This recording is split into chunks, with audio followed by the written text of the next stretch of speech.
Bueno, es un placer enorme para mí estar acá. Me conmueve bastante ver cómo convoca Villiquen siempre, ¿no? Tanta gente que reúne acá. A lo mejor yo soy la única persona acá que no leyó Villiquen cuando era chica, pero algo tengo para aportar al tema. Y bueno, muchas gracias, directora, también por estar acá en esta charla. Y bueno, este libro que vengo a presentar... no me funciona esto. No me funciona el... Ahora necesito asistencia técnica. Bueno, a ver. Ahí estamos. No me está funcionando bien las flechas. Ahora sí, lo tengo que pensar un poco. Estamos bien. Perdón. Bueno, este libro es la versión en castellano del libro original, que es en inglés. El libro original es hasta más largo todavía. Y después hice yo la traducción. Yo soy de Reino Unido, ¿no? Nací allá, tengo larga trayectoria con Argentina, pero fue el sueño para mí poder tener el libro publicado en este país, porque obviamente es lo más importante que esté acá para la gente que guarda esos recuerdos de la infancia. Dicho eso, es un libro que va más allá de la nostalgia. No es un viaje en la nostalgia, sino es una mirada crítica académica sobre este ícono de la cultura argentina y se podría decir también latinoamericana. Y no es un capricho mío esto de empezar a investigar una revista argentina. Viene de mi trayectoria profesional, de mis intereses en la historia cultural y la cultura popular. Y mi tesis de doctorado fue sobre un tema mucho más específico de lo que es Villiquen, fue sobre la radionovela argentina, el radioteatro de los años 30. Y mis fuentes para esta investigación fueron de papel, no eran grabaciones. No había grabaciones en los años 30. Así yo leía los guiones de algunas radionovelas que se conservan en Argentores. Y de ahí viene ese interés por el archivo, por el papel. Y también yo venía acá a la biblioteca a ver las revistas de radio para complementar esa investigación y por eso también ese interés en revistas. Así cuando la gente me pregunta, bueno, ¿por qué vos que sos de afuera, que haces esto sobre Villiquen y por qué, cómo llega? Bueno, en realidad todos que estamos acá entendemos que Villiquen es pero tan importante para la cultura argentina y obviamente un objeto de estudio fascinante. Y para quien nos gusta los archivos, un archivo maravilloso, que no entra ni siquiera en la foto, toda la extensión de este archivo, porque son 5.144 ejemplares publicados durante 100 años. Eso hace que es la revista infantil de más larga trayectoria del mundo, que más números publicó. Este año cumple 100 años una revista rusa, pero siempre fue mensual. Villiquen la gran mayor parte de su vida fue semanal, lo que él hace como un caso único en el mundo, y único también por la variedad de contenidos que tenía. En mi país, por ejemplo, tenemos revistas infantiles famosas, pero son solo de historietas, no tienen ese complemento educativo también, no reúne esos dos mundos de la forma que hace Villiquen. Y llegó a vender en su auge en 1958 500.000 de ejemplares cada semana. Y eso se vendía en muchísimos países de la región. Y es la primera revista en español a alcanzar una venta de 400.000 ejemplares también. No sale más en papel. El último ejemplar en papel fue en 2019, llegó al centenario. Se había preparado un anuario para el 2020, porque se iba reduciendo cada vez más la frecuencia de publicación por la caída de ventas, no solo de revistas infantiles, sino de revistas en general, ¿no? Y ese desafío. El anuario de 2020 no salió por la pandemia, pero esa es la única vez que podemos hablar de una revista digital de Villiquen. Ahora existe en formato digital en una plataforma digital, villiquen.lat. Así podemos hablar de eso también más adelante. Y bueno, ¿de dónde viene el nombre? Es importante aclarar esto, porque hay muchas historias al respecto que me gustaría aclarar. Porque no sé si ustedes quizás habrán escuchado de un tal Billy Kent. A veces se habla de eso. En la revista se hablaba de eso, que era un hombre, Billy Kent, que había dado su nombre a la revista. Esa historia es falsa, es un fake news. Y en realidad, Villiquen viene del Billiken, que es este muñequito que tengo acá. Que es el nombre en sí viene de un poema de un canadiense Y después una ilustradora estadounidense, Florence Pretz, que se ve acá dibujada, diseñó esto, patentó el diseño y después lo vendió a una empresa de Chicago que empezó a hacer un montón de productos. Esto es una alcancía, yo acá tengo mi amuleto. Es un amuleto de buena suerte, el Billiken. Y en ese momento, una figura muy popular. Así se supone que cuando Constancio C. Vigil, quien fue fundador de Villiquen, quería elegir el nombre para su nueva revista, eligió eso simplemente porque estaba en el aire el nombre, porque daba tono internacional, cosmopolita. También en el mismo año, 1919, se fundó una revista Villiquen en Venezuela, pero una revista literaria. Ese nombre como daba vueltas por el mundo. Esto me lo mandó un colega de Osaka, en Japón. Japón está lleno de estatuas de Billiken y ahí piensan que es algo japonés, y no, es algo realmente de Estados Unidos. Y esto tenemos es como la versión como iluminada de la famosa primera tapa de Villiquen, que en realidad tenemos acá en la muestra, por suerte, el primer ejemplar de Villiquen. Y esto es una imagen que me parece que se conoce muy bien, ¿no? Y esa imagen llama la atención porque la idea de la niñez que da ahí es una niñez como rebelde. No son niños quietitos, silenciosos, sino es una niñez rebelde. Y choca un poco con las otras tapas tempranas, que las otras tapas tempranas son más así, son más niños, niñas, chiquititos, cariñosos. Eso me gusta en particular porque el nene tiene un muñeco Billiken ahí en la mano, ¿no? Y no sé, es muy clarito, no sé si alcanzan a leer, pero está esta figura en el logotipo de los primeros. Hasta 1925 se usa el Billiken. Pero justamente llama la atención esa primera tapa, porque la primera tapa no es de Argentina, es de Estados Unidos. Eso se conoce, siempre se conocía esto en los círculos de ilustradores. Se había olvidado un poco en la memoria institucional de Villiquen, de su editorial.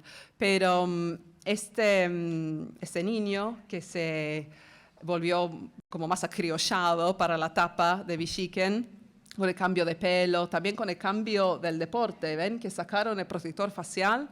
Por eso la pelota parece un poco raro, porque mucha gente piensa que es una pelota de rugby. No, es una pelota de fútbol americano. Y le sacaron el protector facial de la versión original para argentinizarlo. Así, entonces, este ícono de la cultura argentina tiene tanto el nombre como la primera tapa de Estados Unidos. Y bueno, cuando pensamos en Villiquen, me parece que muchas veces pensamos en su vínculo con la escuela, en ese material escolar que proveía en la maestra que mandaba hacer la tarea, con la página de Villiquen, con recortar las figuritas. Las figuritas vienen un poco después. Los que vienen antes de eso son las láminas para decorar las aulas, una forma de educar visualmente.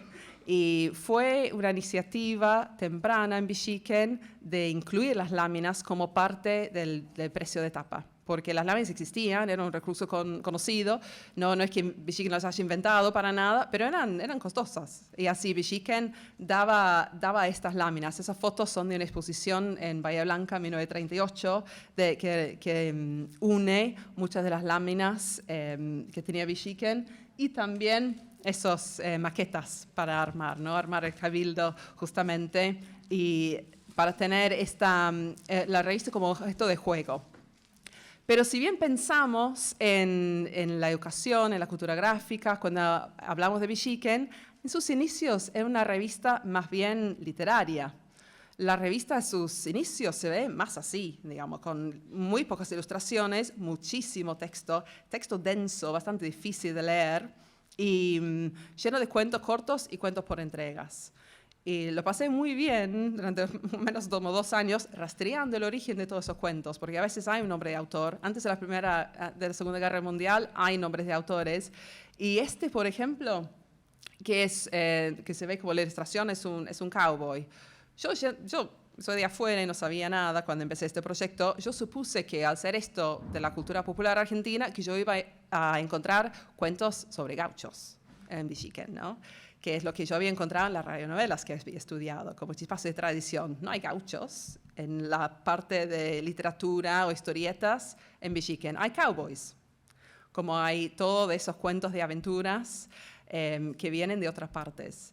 Pero encima, estos cuentos de cowboys ni siquiera son de autores norteamericanos. Resulta que son de autores británicos. Son cuentos publicados originalmente en Londres, en publicaciones inglesas, traducidos al español, sin autorización, por supuesto, y publicados después en Argentina. Así vamos siguiendo esa tradición de la circulación transnacional de textos y de imágenes que pasa y es muy común en esa época y que vemos también en Villiquen.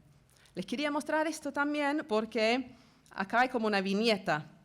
Es muy común en esos primeros años tener esos mensajes que son para los padres, las madres, las familias, docentes, están dirigidos ahí convenciendo a quienes tienen poder de comprar esta revista. Si esto dice, todo cuanto publica Villiquen está cuidadosamente seleccionado desde el punto de vista moral y religioso. Y el hecho de que aparezca en esta revista es la mejor garantía de que nada hay en ello que pueda perjudicar a la niñez, tan ávida de emociones y por lo mismo propensa a lecturas altamente perjudiciales. Sí, eso es un mensaje que se notaba en muchas otras revistas también anteriores, contra el pánico moral de que los jóvenes, y digo los jóvenes en los chicos, los varones, ¿no? El lector como masculino por defecto, estaban leyendo esos cuentos de aventuras peligrosas, y no, en Villiquen no, está todo correcto, todo como debe ser. Y esas ideas vienen justamente del fundador. Constancio C. Vigil, periodista empresario uruguayo, que funda la editorial Atlántida, también las revistas El Gráfico y Para Ti, entre muchas otras revistas, y conocido también como escritor de libros para niños. Tenía varios libros de lectura autorizados en la escuela y también los libros más de entretenimiento de personajes conocidos, me parece, y también recordados hasta hoy como Mono Relojero, La Hormiguita Viajera, pero también siempre cuentos con esa visión moral también, ¿no? de dar para que se aprenda algo de comportamiento. Así esa impronta ideológica está en Villiquen desde el inicio y enmarca lo que hace Villiquen, y además es algo que convive con lo comercial, porque queda mal decir que eso es un emprendimiento comercial. Hay que envolverlo en esos propósitos más altos, ideológicos, de decir, estamos creando el hombre del mañana. Así, esto es una cita de un aniversario de la revista. Como desde muy temprano están construyendo esta línea editorial de decir cuáles son sus propósitos. A nosotros nos parece que al enseñar a los que hoy son niños, modelamos en el alma grande del pueblo argentino y también del pueblo americano de mañana. Así tenía esas ambiciones también a nivel regional. Y entonces, el hombre del mañana, ¿cómo lo formamos? Bueno, lo formamos a través de promocionar esa idea del alumno ejemplar. Hay muchos contenidos tempranos como este, que es lo ideal, el chico ideal, que siempre va a la escuela, que es respetuoso con los padres, que es el mejor alumno, que hace siempre la tarea. Pero también vemos un poco el lado, cómo se puede usar esta figura para el lado comercial, porque Villiquen viene también como una manera de ayudar a vender los libros de Atlántida, que es llega a ser Biblioteca Villiquen, hay otras series también.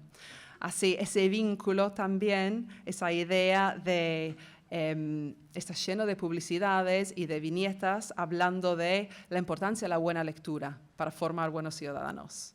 Y justamente esa buena lectura está en libros, no está en la revista en realidad. La revista es algo efímero. La literatura en la revista son cuentos de aventuras nada más. Lo que necesitas para formarte son libros que se pueden comprar en Biblioteca Villiquen, justamente. Así van construyendo esa idea del niño ideal, pero Villiquen está siempre lleno de contradicciones. Eso es lo que lo hace tan fascinante para estudiar. Y obviamente convive con ese niño ideal otro tipo de niño, otro tipo de varón, que es el travieso, el pícaro, que se expresa, me parece, de la mejor forma a través de las tapas de Lino Palacio, que tenemos la suerte de tener son originales, el Lino Palacio acá, y que para mucha gente el Lino Palacio es emblemático de Villiquen, porque además él era portadista principal durante 30 años, a partir de 1937, y coincide con los años de la gloria de Villiquen de una forma también. Así por eso se identifica, me parece, y además son imágenes hermosas. Lo que hace siempre es que se pone al lado del chico, en contra del adulto, se burla del adulto siempre. Esto elegí que me gusta mucho porque es como un eco de la primera etapa también, la versión final argentina en la primera etapa. Pero obviamente como investigadora no me voy a quedar en qué hermosas que son las tapas del Lino Palacio, también le voy a hacer algo de lectura. Y una lectura bastante obvia también, ¿no? Porque es bastante obvio lo que podemos ver en términos de construcción de roles de género a través de las tapas y cómo eso se refleja en Villiquen en general. Así las niñas también son traviesas, pero cuando juegan o se meten en líos, muchas veces tiene que ver con objetos domésticos, porque están ahí en sus ámbitos internos preparándose para su futuro rol de ama de casa. Y cada marzo, para la vuelta de clases, tenemos una imagen similar a esto, que siempre la hermana mayor que toma la responsabilidad de llevar al niño pequeño que no quiere ir a la escuela, lo empuja, lo arrastra hacia la escuela. Siempre es lo mismo. Y entonces, si el niño es el futuro ciudadano, el hombre de mañana, la niña es la futura madre. Y estas son ejemplos así que se ve ese mismo mensaje reflejado en los cuentos, en las historietas, en los juegos, en las secciones aparte para niñas, con labores para niñas, por ejemplo, para enseñarte a bordar. Se ve esto en toda parte de la revista, no es que solo nace de esas tapas. Pero resulta interesante verlo y también ver entonces si tenemos esas representaciones del destino de niños y niñas chiquitos, ¿qué representaciones tenemos de adultos? Bueno, eso vemos, por ejemplo, en la parte educativa, la parte de primeras lecturas, esas páginas típicas para enseñar a leer. ¿Qué hace mamá? Mamá lava, mamá cose, mamá cocina, mamá cuida a los niños. ¿Y qué hace papá? Papá.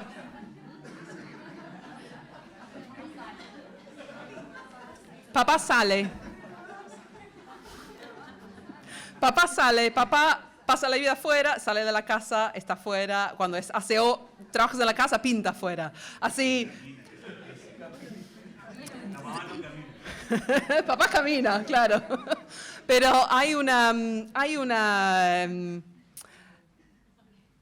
es interesante y eso es importante porque es un ejemplo de cómo Villiquen no solo refleja lo que está pasando en la sociedad, sino ayuda a construir lo que está pasando en la sociedad y a erradicar esas normas, porque Villiquen tiene una circulación masiva y va a muchas partes del país y encima repite tipos de imágenes semana tras semana, año tras año, que eso ayuda a que esas imágenes se empiecen a instalar y esas ideas se empiecen a instalar. Y hablando de las imágenes que se instalan, cuando va pasando Villiquen, se va mutando de esa revista más literaria, como dije, hacia la revista que más conocemos, que es una revista gráfica muy vinculada al año escolar. Que hablando con algunos de ustedes antes de empezar, me hablaban de que, bueno, a veces como recibían Villiquen no solo las semanas, sino las fechas patrias, por ejemplo, en fechas específicas, ¿no? Cuando demandaba la tarea, armar el cabildo, recortar las figuritas. Y esa identidad de Villiquen realmente solo se consolida a fines de la década de 1930. Es un largo proceso y esas tapas elegí un poco para representar qué sería el año de Villiquen, si pasáramos por el año escolar. Así, finales en 1930, principios de 1940. Así, claro, empezamos en enero con Reyes, después pasamos a Carnaval, después tenemos, como siempre, la vuelta a la escuela, con la niña arrastrando a los hermanitos, y Pascua. No siempre está Pascua, depende, porque Villiquen tiene una ida y vuelta con la religión, que es interesante ver también. Y después, Día de la Escarapela, que es una versión de lo que elegí para la tapa del libro también, porque me parece que eso, más allá de que el Lino Palacio es hermoso, reúne los temas que tengo en el libro, que es la escuela, la patria y, claro, la basis de género también. Y después pasamos a los próceres. Tenemos a Belgrano, San Martín y Sarmiento, que estos son retratos hechos específicamente para Villiquen de Raúl Manteola, el gran ilustrador chileno, y que ilustró todos los próceres para Villiquen. Hay catálogos de próceres para elegir, a veces están en la tapa, a veces están en láminas desplegables, están en las figuritas, y después volvemos a esta Colón, que es un retrato conocido, y después Día de la Tradición, y después Navidad. Y lo que hace Villiquen durante la mayor parte de su vida es repite este ciclo escolar. Así, para mí en el archivo, cuando vas pasando año tras año, y realmente notas ese ritmo cíclico. Claro, yo no estoy leyendo como un chico que lo recibe cada tanto, lo estoy diciendo, de vuelta a Sarmiento, de vuelta estamos septiembre, otro año más, de vuelta a Sarmiento. Realmente empezás a vivir ese momento cíclico. Y por eso era más llamativo todavía el momento que se rompe ese ciclo, interviene el mundo de afuera. Y eso pasa en 1949 con la primera foto de Perón. Que es muy notable porque antes... Es muy notable porque antes Villiquen es como si viviera en su propio espacio de tiempo. Y de repente viene el mundo afuera. Y justo esta foto viene en el 49, una huelga gráfica. Y durante 4 semanas no sale ningún diario ni revista. Vuelve a imprimirse, está la foto de Perón. Y como no tenemos archivos de cartas, de nada detrás de saber exactamente qué pasó, pero se puede imaginar que hay un periodo de negociación acá, porque los dueños de Villiquen, la familia Vigil, no es una familia peronista. Habrá habido un periodo de negociación ahí de ver hasta dónde llegaba Villiquen en publicar contenido peronista. Y llega bastante. No lo puedo poner bien, pero es una lámina que tiene retratos famosos, siempre el cuadro famoso de la independencia, y después abajo la independencia económica de Perón. Así estás poniendo en equivalencia esos dos momentos. Y después, algo muy interesante para ver es cómo Villiquen trata la muerte de Evita. Y esos son portadas, no son tapas. Evita nunca está en la tapa de Villiquen, pero se ve que está en el luto, por ejemplo. Pero además se ve la forma en que busca una forma de vincularse con Evita, no siendo peronistas. Así enfoca su vínculo con la infancia. Siempre ponen las fotos de rodeada de niños. Un poco también para hacer que su presencia no sea tan incongrua en una revista que supuestamente no es política, es una revista infantil. Así está siempre Evita. Pero vamos a poder ver la diferencia entre la representación de Evita en Villiquen y la representación de Evita en una publicación peronista, por ejemplo, ¿no? La misma cara de Evita sacada de ese mismo retrato, pero con una visualidad completamente diferente. Y después de la muerte de Evita, que llega en el 53, segundo plan quinquenal, es cuando realmente se ve un aumento de contenido peronista dentro de Villiquen a través de los diseños curriculares vinculados al segundo plan quinquenal. Y además se empieza a extender más allá de imágenes o temas que tienen que ver con la niñez hacia otros temas vinculados con el peronismo, y se empieza a tener ese contenido como sobre el Día de los Trabajadores, que obviamente es una fecha que no es una fecha peronista, pero que se reinscribe con el peronismo. Y ese en particular lo elegí porque hay si conocen Marcela Gené, Un Mundo Feliz, que ella recompila muchas afiches peronistas. Hay uno muy similar a eso, que también tiene esa, supongo esa como idea como casi soviética, que recopila también el peronismo. Y eso es ese tipo de contenido que se ve en Villiquen.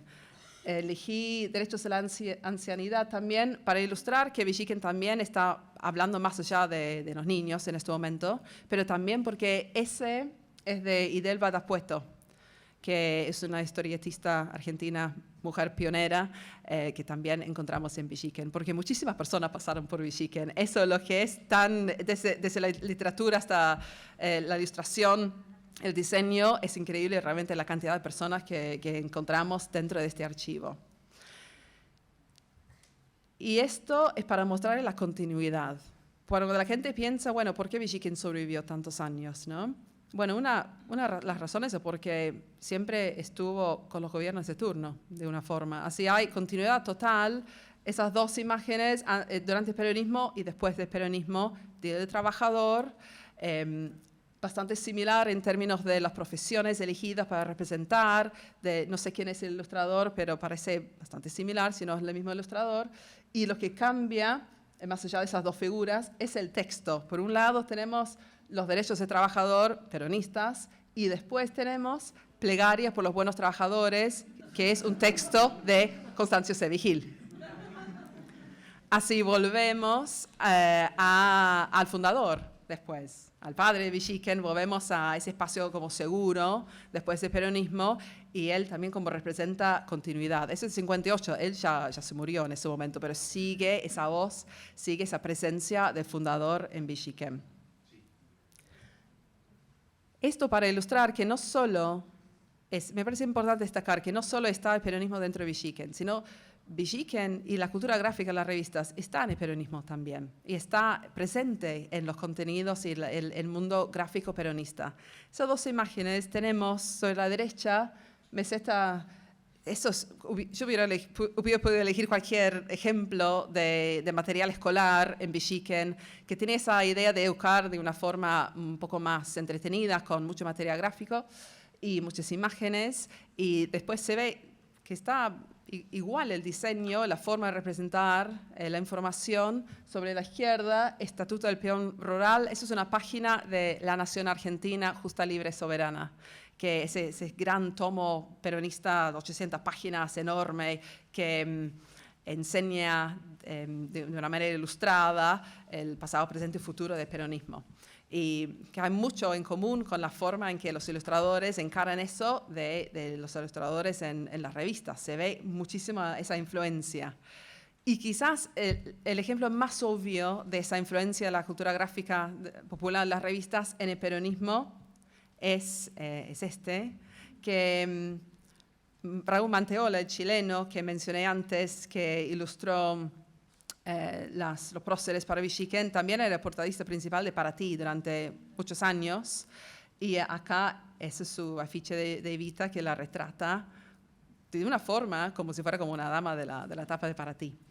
Así, eso es como un ejemplo de cómo realmente no es simplemente la imposición de un gobierno en Villiquen, sino que hay un ida y vuelta y préstamos y continuidades entre esos dos mundos. Adelantándonos un poquito en el tiempo, Villiquen llega al momento de crisis porque se muere el fundador en el 54 y llega un momento quizás no tan interesante en la historia cuando vemos estos 100 años de la revista, porque se queda muy atrás en el tiempo. Hay muchísimo contenido dedicado al fundador, porque Constancio C. Vigil, que siempre repito el nombre así, porque hay muchos Constancios en la familia, todos se llaman Constancio, Carlos, después Aníbal, es como bastante complicado el escritor, por eso siempre digo todo el nombre. Pero él que había hecho mucho esfuerzo durante su vida a consolidar su propio legado a través de sus escritos, de sus contactos con el mundo educativo, político, literario también. Y lo que hacen sus herederos es siguen eso, quieren preservar ese legado. Y lo vemos así en la revista, como lo ponen como uno de los hombres ilustres, como lo pone la altura de los próceres dentro de la revista de esa forma. Y eso es la inauguración del monumento que se hizo en el edificio de Azopardo, donde estaba Atlántida en ese momento. Y hay mucho contenido en este momento que habla de que se inauguró una escuela con su nombre, una biblioteca con su nombre. Y eso es contenido que ningún chico quiere leer necesariamente. Es como mucho contenido así repetitivo. ¿Y qué viene a salvar a Villiquen realmente, a sacarlo de ese momento? Viene la competencia. Y en realidad, Anteojito, si bien es una gran competencia para Villiquen, que cambia mucho, en mi lectura hace un favor a Villiquen, porque hace que Villiquen tenga que salir adelante y pensar nuevos productos e ideas y de avanzar. Es todo polémico el tema de Anteojito también, porque ya sé que todo el mundo cuando yo hablo de Villiquen me dice, no, yo soy de Anteojito, ya lo escuchamos hoy, siempre lo escucho. Y encima está esa idea también de que Antiojito salía de Villiquen. Lo que sí es cierto es que García Ferré era colaborador de Villiquen durante muchos años, tiene una historieta, Las aventuras de Pipío, durante muchos años, pero nunca estaba en el staff de Villiquen, nunca trabajaba ahí, nunca hubo ningún acuerdo de lo que sabemos. Está esa idea de que él quizás hizo algo mal cuando salió y abrió Antiojito. Está como en la memoria institucional está eso.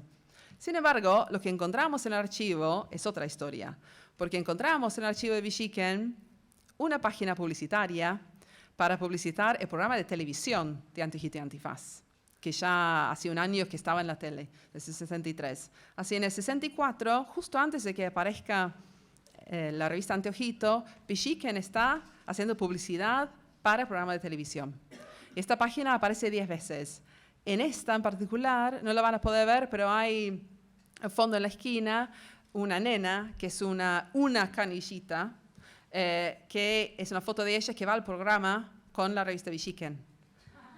Así, el programa de tele también está produciendo Villiquen. Hay un acuerdo ahí y no sabemos qué pasó, porque ni Carlos Vigil, que es el hijo del fundador, ni García Ferré está más con nosotros, no sabemos exactamente qué pasó. Hay distintas versiones dependiendo de esas memorias institucionales, como hablé, pero lo cierto es que termina esta página publicitaria y al mes siguiente sale Antiojito. Y después es muy interesante observar la manera en que las dos revistas empiezan a competir y a responder la una a la otra. ¿Y qué hace Villiquen? ¿Qué es la primera cosa que hace Villiquen para competir con Antiojito? Es una cosa muy simple pero muy eficaz. Lanza un álbum de figuritas. Y eso es siempre lo que ha hecho bien Villiquen, porque Villiquen muchas veces no tiene las ideas como más innovadoras, pero lo que sí hace es usa lo que está existente, lo que existe en la cultura, y lo envuelve de otra forma, y lo vende de otra forma. Y las figuritas es algo que está en la cultura gráfica hace siglos, como se remonta a España, las aleluyas, pasa por los cromos, es una historia muy larga de esas piezas que son para recortar o coleccionar, o en este caso juntar en un álbum. Y es algo eficaz para las ventas porque se emiten por entregas, así garantiza las ventas. Después, con el álbum completo, te mandan un premio, te mandan un libro. Después podés ponerte un sorteo y hay premios, hay fiestas después en Luna Park. Abre todo un mundo nuevo de Villiquen de volver a conectarse con sus lectores, que en los años de gran auge los había perdido un poco. Los primeros años de Villiquen hace mucho esfuerzo en conectarse con sus lectores. El director está respondiendo personalmente sus cartas, por ejemplo. Publica en la revista, publica los retratos y las fotos de los comités de Villiquen para incentivar la compra. Después pierde ese vínculo. Y con ese nuevo desafío vuelve a sus lectores. Y a través del álbum de figuritas, que también fascinante, porque es una cápsula de tiempo de ver lo que se consideraba que los chicos de ese momento iban a encontrar interesante: autos de carrera, animales de circo, las figuras populares de ese momento, deportistas, la carrera del espacio, obviamente. Acá tenemos, también siempre con mi lectura de representaciones de género, la novia que está ahí, Valentina Tereshkova, cosmonauta, primera mujer en el espacio. Acá comparte una figurita con su marido. Pero bueno. Y esas figuritas después, más adelante, se transforman o coexisten en esas figuritas escolares que tantos de ustedes habrán recortado. Y tampoco es una idea original de Villiquen. De hecho, hay publicidades en Villiquen de otras empresas que venden esas figuritas. Hay publicidades explicando qué son esas figuritas y para qué son, para usar en la tarea, pero Villiquen después empieza a ofrecerlo. Y eso es realmente lo que ayuda a Villiquen a sobrevivir, porque se logra instalar de esa forma como parte de los recursos que tienen docentes y la necesidad de tener esas figuritas. Así, las figuritas también se puede como trazar una línea que va desde Antiojito por la competencia para llegar a ese momento de ustedes cortando las figuritas y tomando la leche. Después, tengo que ir saltando periodos y estoy como haciendo un poco más eje en la parte más gráfica, pero hay todas historias para contar sobre lo que pasa con Villiquen durante la dictadura de Onganía, que es algo que no se conoce tanto. No se conoce tanto como lo que viene después, que eso sí me parece que se conoce bastante, ese vínculo de Villiquen con la última dictadura militar, dentro del contexto del vínculo de la complicidad de Editorial Atlántida con la última dictadura militar. La parte dentro de Villiquen más obvia de todos esos vínculos es esta página que aparece 2 veces, que es una publicidad de Villiquen que dice: vos podés mostrar a los chicos de todo el mundo la verdad sobre nuestro país. Y está incentivando a los niños que, dice después, ayuda a tu mamá a repartir los postales para ti. Si no saben, los postales para ti ocupaban el espacio dedicado a fichas de cocina. Así, en vez de fichas de cocina, ponían postales y proveían direcciones, la BBC, Paris Match, el presidente de Estados Unidos, con la idea de que las que leían para ti iban a escribir postales y mandarlos afuera para demostrar que, entre comillas, la guerra ya terminó en Argentina, Argentina está en paz. Así, eso fue como parte de una acción desde Atlántida que Villiquen después como hace parte. Y más allá de eso, Villiquen tiene esa mirada bastante conservadora, también lo tuvo Anteojito, hay que decir, pero sobre todo en términos de lo que es la familia ideal, el rol de la mujer, y es algo como muy en sintonía con lo que propone. Él quiere instalar la última dictadura militar. Por eso no notamos tantos cambios en el contenido de Villiquen como hubiéramos podido pensar, porque en realidad no era necesario meterse con Villiquen si ya estaba bastante alineado ideológicamente en esos términos. Lo que sí se nota son instancias de resistencia de eso, que vienen dentro de la redacción, que eso es bastante interesante ver, sobre todo cuando tenemos esa idea ya, me parece bastante como instalada de la idea de que Villiquen era como apoyando la dictadura. Y hay como cositas, joyas en el archivo que ves, detalles que ves, como por ejemplo, esto es en 76, para el Día del Maestro. Publicaron un especial en homenaje a maestros, pero es bastante diferente a lo que se solía ver para ese Día del Maestro.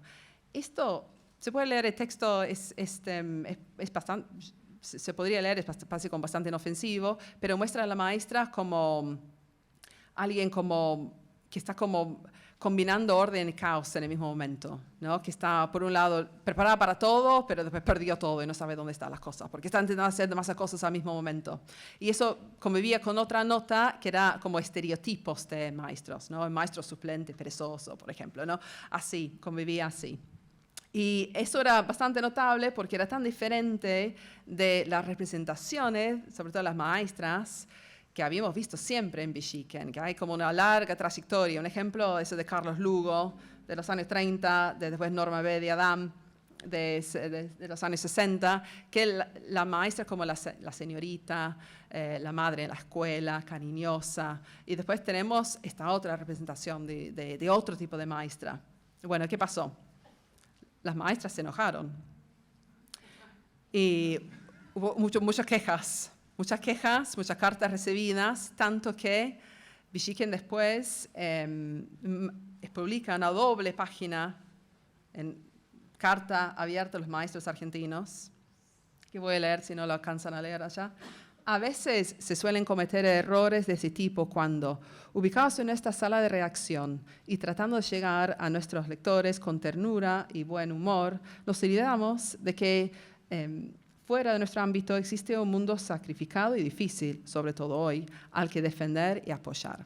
Está esa idea de que están un poquito en su propio mundo en este momento, sin pensar lo que está pasando afuera.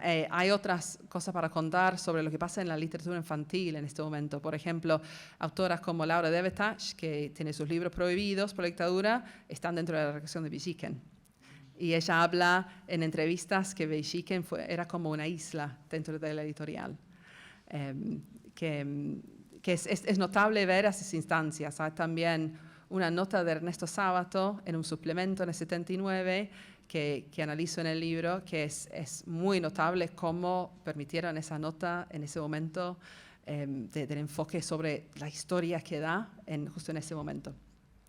Lo que pasa después es que en la reacción aprenden la lección. Y el año siguiente vuelve la maestra, como siempre, la madre en la escuela, recibiendo su ramo de flores, como siempre, con Sarmiento ahí. Como volvemos también, siempre está esa idea de volver hacia ahí. Pero en ese momento fueron los mismos docentes que leí en Belgique que no estaban contentos con esos cambios. Bueno, como vamos avanzando al tiempo, vamos a inevitablemente llegar a la Guerra de las Malvinas.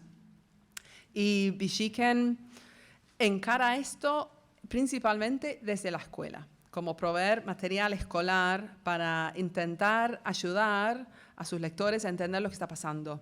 Y tiene una gran fuente de información existente sobre Malvinas. De hecho, es como si hubiéramos, yo no tenía nada que ver con esa muestra, pero está todo alineado, porque hay un suplemento especial de Malvinas, que si no me equivoco es el 65, que habla de toda la historia de las islas y todo, cosas como flora y fauna en las islas, y tienen ya un montón de material que pueden volver a usar o volver a ilustrar para esos suplementos especiales.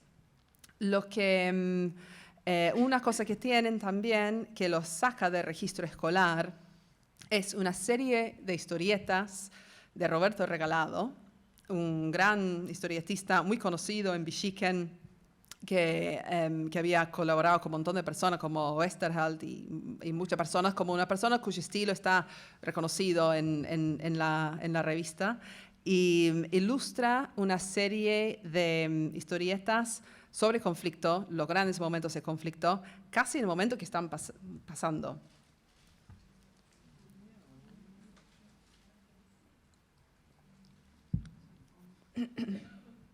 Así, esto es toda una serie. Cuando doy charlas siempre muestro porque la incomodidad de ser británica en Argentina hablando de esto, y encima el hundimiento de Sheffield. Sheffield es el nombre de mi ciudad. Y es la única que tiene a Thatcher también acá. Así, pero esas historietas son tan llamativas también, pensando que como muestra la gloria de la guerra, ¿no? Y la aventura de la guerra de esa forma. Sobre todo porque son de historietistas que es conocido, en general está con los cuentos de Salgari, está con los cuentos de aventuras, como retrata la guerra como si fuera una aventura, ¿no? Para esos varones, esos chicos que no son mucho más jóvenes que los soldados que están ahí. Así, pasando este momento, la vuelta a la democracia, de nuevo, es como la transición después del peronismo. Para Belgique es como si nada hubiera pasado en Belgique, en el sentido de que pasa de un momento a otro, como damos vuelta a la página. De repente estamos de vuelta en democracia y Belgique está promocionando la democracia, enseñando a sus lectores sobre el voto, la importancia de votar, con mucho pleno contenido, explicando qué son los diputados, qué es el Senado, todo ese contenido alrededor de eso. Y ahora también voy a saltar, tengo que ir saltando unos años también por falta de tiempo, pero Belgique después entra en un momento, quizás en términos de visuales, quizás un poco menos ricos que otros años. Lo que sí es muy interesante cuando pasamos por los 80, llegamos a los años de Menem, es ese vínculo con Atlántida ya como un conglomerado multimediático, el vínculo de Belgique con la cultura masiva popular del momento, todos los intereses comerciales que se entretejen entre también el presidente y ya los nietos del fundador, un Constancio. Y Belgique se va transformando realmente según un poco la lógica neoliberal y del mercado. Y lo que pasa cuando llegamos, por ejemplo, a fin de los 90, desde el 96, es que Belgique, como la revista en sí, es casi lo de menos, porque lo que viene son un exceso de suplementos, de libros por entregas, coleccionables. Siempre, antes bastaba darte una lámina, una maqueta, después venía Anteojito con todos sus regalos de tapa, después siempre entraban en competencia, y Belgique empieza a... la revista en sí se nota en el archivo, es cada vez más finita, con papel cada vez peor, porque el esfuerzo se está poniendo en estos suplementos, estos regalos, estos libros aparte, enciclopedias, coleccionables, siempre con la cosa coleccionable también, ¿no? Para poder garantizar las ventas. Y después llega el momento que yo creo que Villiquen más se aleja de su impronta fundacional, de esa idea de estar formando futuro ciudadano o educando, y después ese ritmo que entra en el ritmo escolar, será por el 2006, 2007 por ahí. Que claro, ven a Sarmiento, pobrecito, así chiquitito ahí en un rincón ahora, porque está en la tapa del suplemento. ¿No? Lo corrieron de la tapa en ese momento. Así hay un momento en que se aleja de su esencia, se podría decir. Después llega un momento de transformación, tiene que ver también con cambio de dueño, que entra Televisa, lo vende la familia de Gil, entra Televisa y entra un nuevo equipo para llevar adelante Villiquen. El director de Villiquen, quien es hoy el director de Villiquen, Matarosso, entraba como jefe de arte, y el nuevo equipo encargó a Mauro Serafini a hacer las tapas que representaran esta nueva época para Villiquen. Y esto sería la versión más moderna de lo que les mostré al inicio, de ese calendario escolar, ese movimiento por el año escolar, pero de la última década más o menos de la vida de empresa de Villiquen. Así lo que podemos observar es quienes se quedaron y nuevos integrantes, como por ejemplo refleja lo que está pasando siempre en el país y los cambios, y está la Día de Soberanía, por ejemplo, que no estaba antes porque no se había instalado como feriado. Tenemos a Manuel Belgrano todavía, pero lo tenemos de una forma mucho más divertida. Es un poco una continuidad de lo que había intentado hacer UMI en un momento, pero que no tuvo su aceptación, de humanizar a los próceres. Es después lo que hace más o menos contemporáneo a eso Zamba, después. Esa idea de poder acercar a los niños a la historia como para que no haya tanto una brecha de tiempo. Y eso fue como el intento de modernizar Villiquen, pero respetando sus orígenes y su esencia, y saliendo de esa época que se ponía High School Musical en la tapa en vez de Sarmiento. Así, esa es la estética de Villiquen cuando llega hacia el centenario. Y ahí es lo que es curioso para mí también estar hablando y también escribiendo el libro, porque ese momento que entro yo. Porque en general la idea del mundo académico es que tienes tu objeto de estudio y vos te mantienes alejado del objeto de estudio. La lógica en el Reino Unido y acá también es, para financiar investigaciones tenemos que comprobar que lo que hacemos es de interés afuera del mundo académico y que tengamos la capacidad de vincularnos con el mundo afuera de las universidades. Y yo conseguí fondos de allá, el Consejo de Artes y Humanidades, para estudiar la historia de Villiquen, para hacer ese gran trabajo de archivo que fue complejo, porque el archivo no está digitalizado, está en otro país de donde estaba yo, tardé años en hacer esto, yendo y viniendo, era, con asistentes de investigación, fue como un proyecto que necesitaba fondos, y lo pude conseguir porque dije, bueno, Villiquen, mi primera visita es 2012, dije, bueno, en 2019 Villiquen va a cumplir 100 años. Si yo tengo la posibilidad de trabajar en el archivo, de la editorial, de conocer a la gente de ahí, a lo mejor podemos ver de qué manera el conocimiento sobre la historia puede tener alguna influencia sobre cómo se habla del centenario y qué es lo que viene después. Así, llega un momento en el libro que mis historias como se junta con la actualidad de lo que estoy escribiendo. Estoy escribiendo la historia y después yo termino metiéndome en la misma historia, que es un poco incómodo y no es lo que pensaba que iba a pasar realmente, pero bueno, pasó. Así, esto, por ejemplo, es algo que salió, las primeras cosas que salieron después de nuestras conversaciones, de yo diciendo, bueno, Villiquen pasó 100 años hablando de los grandes hombres de la patria, nunca hubo ninguna mujer histórica en la etapa de Villiquen, se podría hacer algo, así, Javier Basile, e ilustró Mujeres de la Patria 2019. Recién es la primera vez que hay mujeres para 25 de mayo. Y esta es la última etapa impresa de Villiquen. Aymara Montt es la ilustradora, que hay pocas mujeres que ilustraron tapas de Villiquen. Norma Bedi Adam, Chiquie, Carolina Parola y Aymara Montt. Así, esta es la última tapa de Villiquen impresa. Y para pensar lo que se podría hacer para el centenario. En los aniversarios anteriores siempre se había hecho algo muy vinculado a la nostalgia. Para el aniversario de 90 se hizo se vendió como de nuevo la primera tapa de Villiquen. Para los 80 años era como un libro, un suplemento que se vendía aparte, recopilando fotos de viejos ejemplares de Villiquen.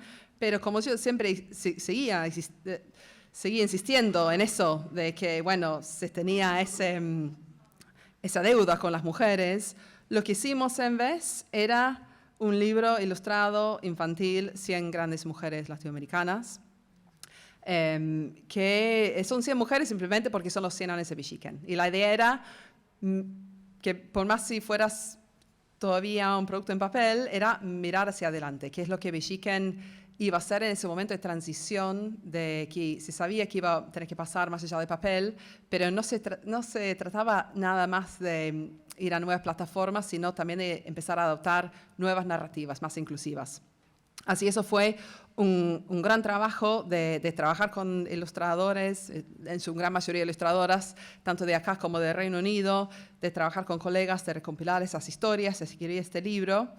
Y después empezamos a tener pedidos de docentes que querían ese material y nos dimos cuenta de que los libros son difíciles de hacer circular, son caros, es difícil conseguir libros a veces. Así pedimos más fondos, hicimos una plataforma digital, grandesmujeres.lat, que pueden entrar, que es totalmente gratuito, tiene un montón de recursos descargables, listos para usar en el aula.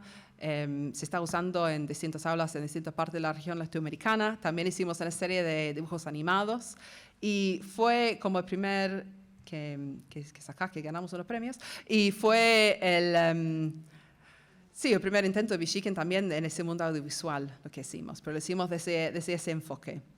Así, todo esto está pasando en un momento de gran transición para lo que es Atlántida también. Cambió de dueño 2 veces en el 2018.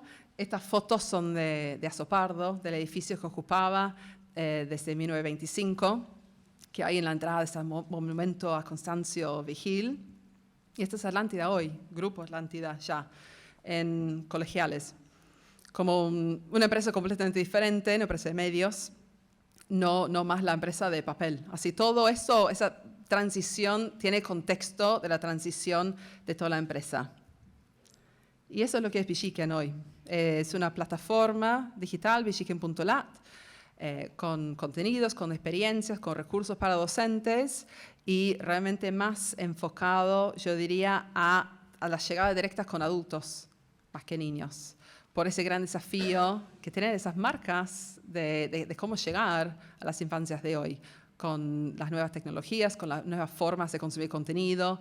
Y lo que intenta hacer, yo creo, es mantener esa esencia de tener contenidos de calidad, confiables, y apoyar la tarea docente.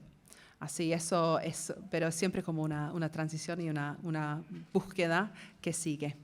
Así, llegamos ahora, desde 1919, llegamos realmente más allá de 2019, llegamos hasta ahora.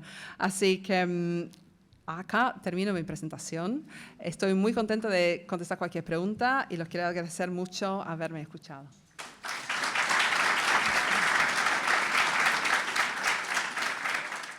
La curaduría, el criterio, supongo que tenían arreglos con las disciplinarías europeas. Me interesa un poco cómo era ese... Arreglos no creo. Depende en qué momento, porque hay Algunos arreglos, por ejemplo, sé que Ultraman de Japón, eso sí, lo tienen de una forma legítima, pero los franco-belgas creo que no. Pero jamás voy a saber porque no tengo nada detrás. Lo que tengo es, la evidencia que tengo es lo que está en el archivo. Pero después, por ejemplo, se contactó conmigo un investigador que estaba intentando recompilar todas las historietas Blake and Mortimer, que me parece que se llama de otra forma en español y no me acuerdo cómo es, pero él estaba rastreando justamente los contextos en que se publicaba por todas partes del mundo y ninguno era legítimo, ninguno era un acuerdo, como es lo que se hacía muchísimas veces. Así, en realidad no sé hasta qué punto eso es lo que se conseguía, gusto personal, pero siempre viene como muy mezclado, como también con producción local. Viene siempre lo internacional mezclado con lo local, como siempre se usan los dos. Sí. Perdón, Blake y Mortimer Sí. aparecía como las aventuras del profesor Mortimer. Gracias. Eran personajes muy conocidos, Blake y Mortimer, Sí. Arturito, el fantasma justiciero. Sí. No cuesta creer que fuera un afano directamente, porque en Europa se tenían que entender. Tenían que enterarlo. Bueno, no sé. Me parece que porque estaba pasando no solo en Latinoamérica, está pasando en todo el mundo. Y no sé quién se va a tomar el trabajo de realmente ir a cada país a ver lo que está pasando en ese momento. Como era muy, muy común todo eso.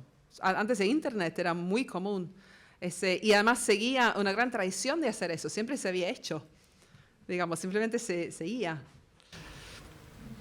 ¿Y qué vendía más, Antiojito o Villiquen finalmente? Va y viene. Bueno, Antiojito. Cuando cierra Antiojito en 2001, en realidad está vendiendo más que Villiquen en ese momento. Lo que vende más en ese momento es Genios. Genios viene a ser un problema para las dos revistas. ¿Hubo algún impacto en Villiquen con la aparición de UMI en el 82, 83? Que yo haya notado en términos de mirar los contenidos, no necesariamente. Como Villiquen sigue más lo que había hecho siempre, no tiene necesariamente ese intento de estar en diálogo con lo que está pasando en UMI y es más, no necesariamente. Como Villiquen está siguiendo como las mismas historietas que tenía en ese momento, no hay como grandes cambios. Y no, que yo haya visto. El problema es que como siempre, es lo que tenemos, es lo que está en las revistas. Y a veces se nota, con Anteojito, se nota que hay una ida y vuelta, una respuesta siempre. Con UMI no, de esa forma no, que yo haya podido percibir, no. Para hacer la investigación, por lo que estás diciendo, tuviste que hacer comparativas con las publicaciones paralelas, pienso en Cosmic, UMI, varias. ¿Cuánto te metiste en esas otras? Porque digo, es un montón de trabajo. Bastante menos, tengo que decir que bastante menos. Y encima después, como llegando al momento de escribir el libro, como interviene la pandemia y como hay unas revistas que si no están digitalizadas que no pude llegar, así que sí, el libro es realmente sobre Villiquen y cuando pude ver Mundo Infantil, por ejemplo, Anteojito, como me metí ahí, pero siempre con la idea de que el eje fuera en Villiquen. Lo que pasa es que yo siempre supe que tenía que meterme con Anteojito, que era imposible no, porque eso lo había entendido de antes, que todo el mundo me hablaba de Anteojito. Así, eso sí o sí lo tenía que hacer, pero sí, hay un montón de otras revistas que realmente no pude, como con ese corpus tan enorme, era imposible. Trato que tenía con quienes hacían las ilustraciones la revista, ¿eran parte del staff? ¿Era algo que se tercerizaba? ¿Cómo era contractualmente? Depende de la época y además a veces es más difícil que otras saber exactamente qué pasó, porque hay épocas en que ni se publica la lista del staff. Así es bastante difícil rastrear quiénes estaban en ese momento. Después hay fotos y hay fotos dentro de la revista, se puede ir rastreando, pero en general era algo que eran como la distinción entre ser colaborador y staff. En general eran como colaboradores. ¿Cómo era la relación con el Estado? Porque digo, es una revista que está entrelazadísima con la escuela, ¿no? Sí. ¿No había una relación oficial con el Estado más allá de que la publicación sea privada? el momento de la historia que hay más cercanía entre el Estado es la dictadura de Onganía. Ese es el momento que hay más cercanía, más que en la última dictadura militar y todo, porque Villiquen entiende que se tiene que meter con lo que era el Consejo Nacional de Educación, que a través de ese vínculo tienen ventas, básicamente. Lo que hacen es una serie de acciones junto con las 3 ramas de las Fuerzas Armadas, y también muchas acciones con el Consejo Nacional de Educación, de, por ejemplo, tener un concurso de composiciones. Y hay maestros de todo el país que vienen a Buenos Aires a evaluar las composiciones y se ponen en el calendario escolar de ciertas provincias. Como realmente se instala eso en el calendario escolar para la participación en concurso de Villiquen, y eso se difunde a través del Consejo Nacional de Educación. Pero ese es el único momento que realmente está ese vínculo más oficial. Todo el resto del tiempo está Villiquen acompañando. Y lo que vemos es, de una manera sistemática, siempre trata de las efemérides, pero todo el resto de los diseños curriculares es muy al azar. Como un día vas a tener geografía para tercer grado y después vas a tener alguna página de matemáticas por ahí, como no puedes seguir exactamente lo que está pasando. Lo único que le da como estructura son las efemérides. ¿No había, por ejemplo, compras de las revistas por parte del Estado? No. No, que yo sepa no, más allá de... No, que yo sepa no. Sí, era más, sí, por iniciativa propia.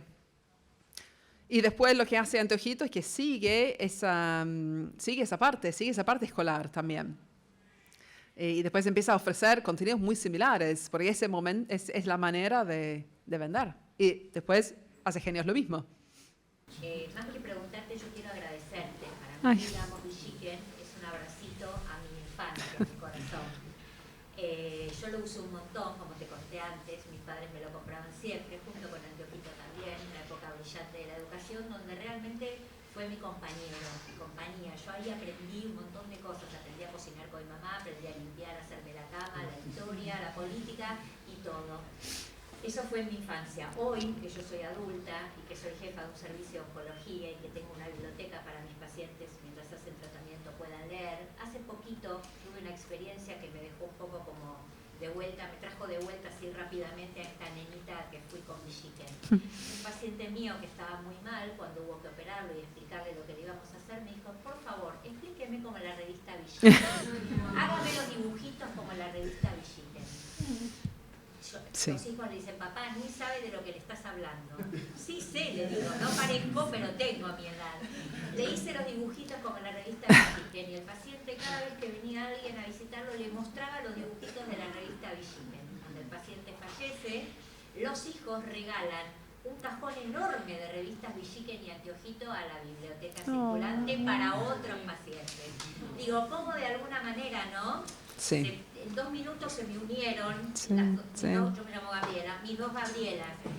En el medio yo soy escritora, aparte como hobby y como para salir un poco de esta profesión que me tiene todos los días enfrentada a la vida y a la muerte, ¿no? Entonces digo, ¿cómo en 1 minuto se me cruzaron las dos? La nenita de 6, 7, 8, 9, 10, 11 y 12 con la profesional de ahora de un paciente que me trae a la memoria. Digo, qué disparador, ¿no? Sí, sí, totalmente. Te agradezco mucho como argentina, gracias. pero sobre todo como una niña que fue Muchas gracias. El primer intento de Vigil de hacer una revista para niños, Pulgarcito, y pasaron como 15 años, y había habido otro intento de Pelete al comienzo que rápidamente cambió, esta duró un poco más este intento, y Villiquen, ¿qué fue lo que fue construyendo, digamos, Vigil para lograr finalmente una revista específica para niños?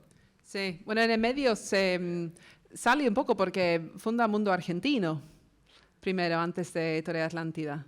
Como arranca desde ahí, como después de Pulgarcito, que no dura mucho, se aleja un poco. Nunca deja de escribir para niños como sus propios escritos, pero se aleja. Y lo que sé, bueno, quien estudió mucho Pulgarcito es Sandra Sir, pero lo interesante de Pulgarcito también es que lo hace en conjunto con un escritor de libros escolares para la materia cívica. Así se ve también como esa idea temprana de ir uniendo esa impronta ideológica de formar el futuro ciudadano con la revista. Así, eso es como un eje que sigue en adelante de ese Pulgarcito que después continúa él solo después en Villiquen. Entonces, entre una y otra es digamos, la experiencia de haber fundado Mundo Argentino, sí, una revista, sí, un semanario de actualidad. Claro, pero después funda en 1918 la revista Atlántida, el mismo año que la editorial Atlántida, y después recién al otro año es Villiquen y el gráfico, y después 1922 Para Ti. Y bueno, La Chacra, no sé, un montón de revistas. Como, la idea de Villiquen es siempre clave porque esa es la idea de tener, de involucrar a toda la familia, ¿no? Porque el gráfico al inicio no es de deportes, es para el hombre. En general, después se da cuenta que no darle deportes. Pero al inicio es el gráfico para papá, Para Ti, para la mamá, y Villiquen para el niño, para como tener todo cubierto y también formar a los futuros lectores de gráfico y de Para Ti. Esa es como la idea también. Y Pulgarcito sale al mismo momento que el Hogar, además. Pulgarcito me parece, sí, es de, si no me equivoco, de 1904 a 1907. Sí. Sí, sí. Sí, sí, sí. Sí, sí. Pero después de una primera, después de unas periódicas ilustradas que son más de 1890 también, como hay como distintas oleajes de esos periódicos, estas revistas periódicas en ese momento. Pero Sandra sí escribió sobre Pulgarcito, es un libro muy bueno, si no lo leíste. Una revista que fracasó, creo, entre medio, que se llama Marilú. Ah, Marilú. Marilú es fascinante, caso de Marilú. Daniela Pellegrinelli ahora publicó un libro sobre Marilú, porque Marilú es, es una muñeca que viene de Alemania, que es de una iniciativa de Alice Larguía, que era una empresaria y que hace un acuerdo con Constancio C. Vigil y vende la muñeca Marilú en la biblioteca, en la librería Atlántida al inicio.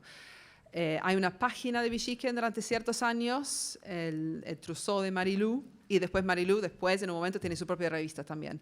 Así es un ejemplo temprano de poder de merchandising, ¿no? De tener distintos productos y de usar tus productos para vender otros productos. Así Marilú es muy interesante y encima también es como es contenido para las niñas, porque si el lector es un varón, bueno, ¿por qué están las niñas ahí? Están para la cosa educativa, pero ahora hay una página sobre Marilú que me va a ayudar a aprender a coser, ¿no? Eso es parte de ese mundo también. No sé no sé exactamente qué pasó. Me parece que habrá pasado algo porque las muñecas venían de Alemania. Así supongo que eso también fue un poco problemático en un momento. Habrá pasado algo con la relación entre Larguía y Vigil, pero son cosas que en realidad no se puede saber. Sí, claro. Sí, sí, pero no sé. Claro. Sí. Claro que después se fue, extendiendo desde ese rincón en la librería, tenía su propio negocio. Y con otros productos y otras muñecas también, ¿no? Con una familia Marilú. Sí, porque además competía con la otra muñeca que era que venía de España, que era la Mariquita Pérez. Claro. Tenía su familia. Sí. Tengo una consulta.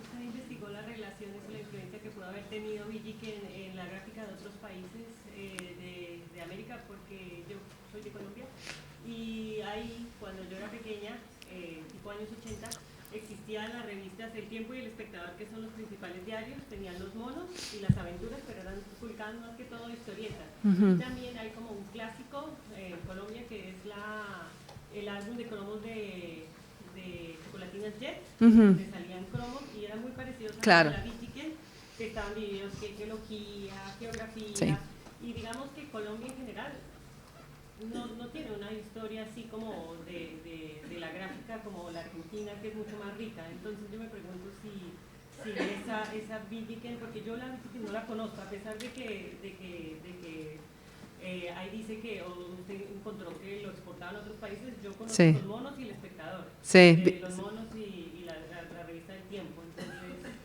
me pregunto si habrá tenido alguna influencia. Sí. Sí. Bueno, pero Villiquen, en realidad esa edición Villiquen Gran Colombiano, me parece que es una muestra, me parece que no se logró hacer, porque se mandaba la Villiquen normal, la Argentina, a distintos países. En Colombia estaba en los años 30, 40, quizás 50, como mucho de su extensión regional es en esos años de auge, ¿no? Y sabemos que estuvo en Colombia porque abro el libro con una anécdota hermosa de un lector colombiano que muestra ese alcance de la revista y la importancia que tuvo en distintas partes.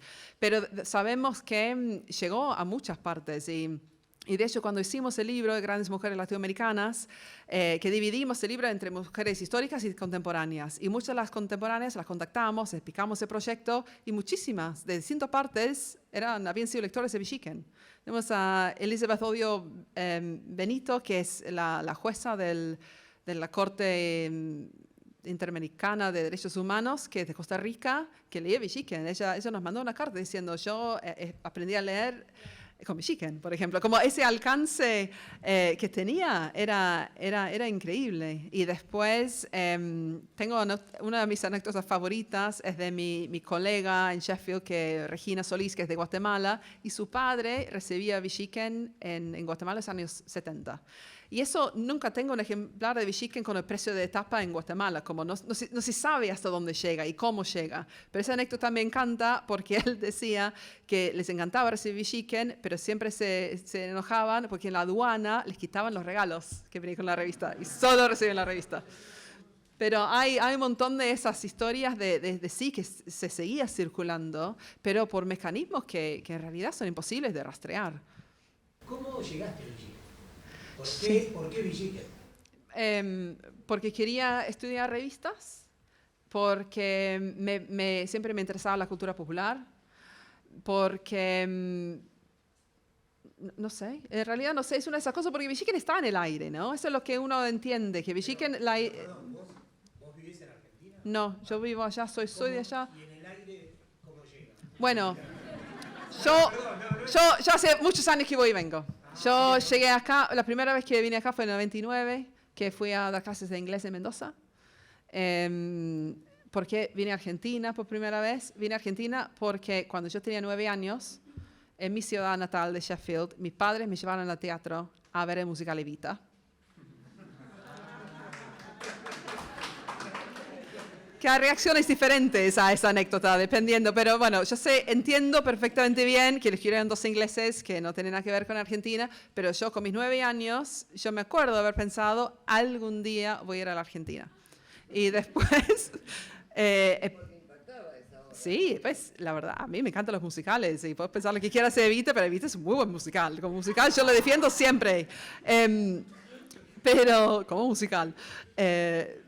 Y después empecé a estudiar español en la escuela y tenía la posibilidad de viajar antes de entrar a la facultad y quería ir a Latinoamérica, que nunca había ido mucho a España, y elegí Argentina. Llegué a Mendoza con mi acento madrileño y conjugando vosotros y todo eso, y después volví a Londres y entré en la facultad de estudiar español y portugués.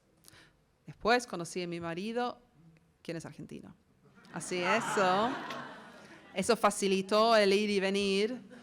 Y yo tenía la suerte increíble en la vida que mis futuros suegros vivían en el mismo edificio que Malé Puig, madre de Manuel Puig. Y yo en ese momento estaba en la facultad, estábamos leyendo Beso a la Mujer Araña, que a mí me fascinaba y me sigue fascinando.